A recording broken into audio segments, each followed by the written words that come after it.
এই প্রচণ্ড গরমে আজ আর রান্নাঘরে বেশিক্ষণ টাইম স্পেন্ড করতে একদমই ইচ্ছা করছে না। আলু বড়ি দিয়ে মাছের ঝোল করা আছে, তার সাথে আর একটা কি ঝটপট বানিয়ে ফেলা যায় বলুন তো।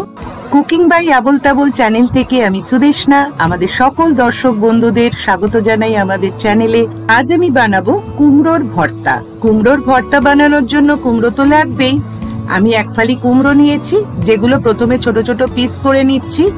এর পিছনের যে সবুজ শক্ত অংশটাও কেটে নিয়েছি, তারপর এগুলোকে স্লাইস করে নিয়েছি।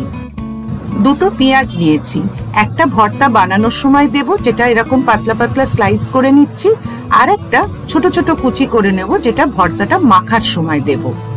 ভর্তা যে কত রকমের আছে তার তো ঠিক নেই।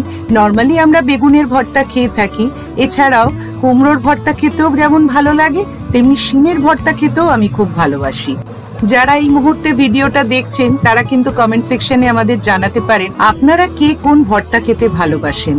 শিম ভর্তার রেসিপি অলরেডি আমাদের চ্যানেলে আপলোড করা আছে, আপনারা যদি দেখতে ইচ্ছুক থাকেন আমরা ডেসক্রিপশন বক্সে কিন্তু লিংক দিয়ে দেবো, আপনারা সেখান থেকেও দেখতে পারেন। কাঁচা লঙ্কা কুচিয়ে নিচ্ছি, ঝালটা অবশ্যই আপনারা আপনাদের স্বাদ অনুযায়ী দেবেন।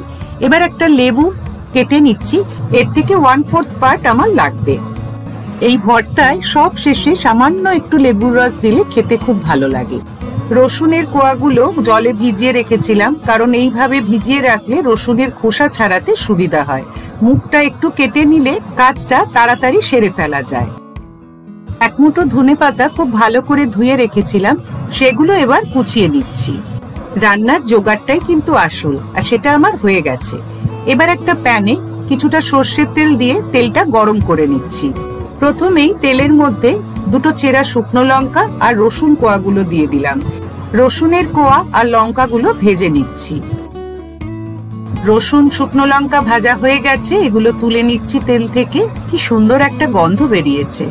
এবার একটা পেঁয়াজ যেটা স্লাইস করে কেটেছিলাম, সেই পেঁয়াজটা তেলের মধ্যে দিয়ে দিচ্ছি। পেঁয়াজটাও ভালো করে ভেজে নিচ্ছি। রান্নাঘরে যারা নতুন তাদের জন্য বলছি, ভর্তা কিন্তু সর্ষের তেল ছাড়া ভালো লাগে না। আরো একটু সর্ষের তেল অ্যাড করছি। তেলটা গরম হয়ে গেলে কেটে রাখা কুমড়োর পিসগুলো দিয়ে দিচ্ছি।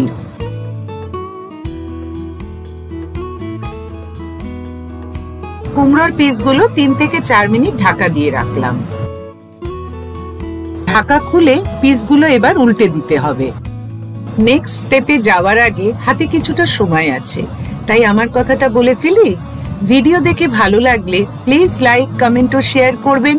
আর যারা এখনো আমাদের চ্যানেল সাবস্ক্রাইব করেননি তারা প্লিজ সাবস্ক্রাইব করবেন, আর পাশে থাকা বেল বাটনটি অবশ্যই প্রেস করবেন, যাতে যে কোনো নতুন ভিডিওর নোটিফিকেশন সবার আগে আপনার কাছে পৌঁছে যায়। কুমড়োগুলো ভাজা হয়ে গেছে, দেখলেন কুমড়োগুলো নরমও হয়ে গেছে। এবার স্বাদ অনুযায়ী সল্ট অ্যাড করছি। আমি কিন্তু এতক্ষণ সল্ট অ্যাড করিনি।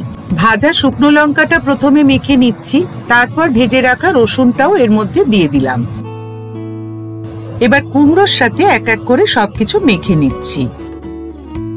কোনো ঝামেলা ছাড়াই কত সহজে ভর্তা তৈরি করা যায় বলুন। ভেজে রাখা পেঁয়াজ কুচি দিয়ে দিলাম, কুচিয়ে রাখা কাঁচা লঙ্কাগুলো দিলাম।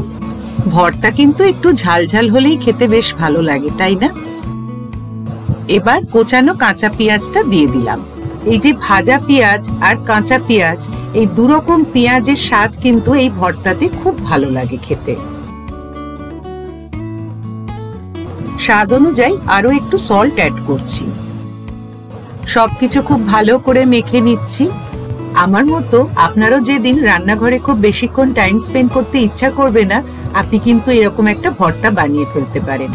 আমি বলেছিলাম যে খুব সামান্য একটু লেবুর রস অ্যাড করব সব শেষে, সেই লেবুর রসটা দিয়ে দিলাম, আর কুচিয়ে রাখা ধনেপাতাটাও দিয়ে দিচ্ছি। ভালো করে ধনেপাতাটা সবকিছুর সঙ্গে মিশিয়ে নিলেই কুমড়োর ভর্তা রেডি। আহা, গরম ভাতের সাথে খেতে যে কি ভালো লাগে কি বলবো। রান্না খাওয়া সবই তো হলো, সবশেষে বলি সবাই খুব ভালো থাকবেন। Thank you.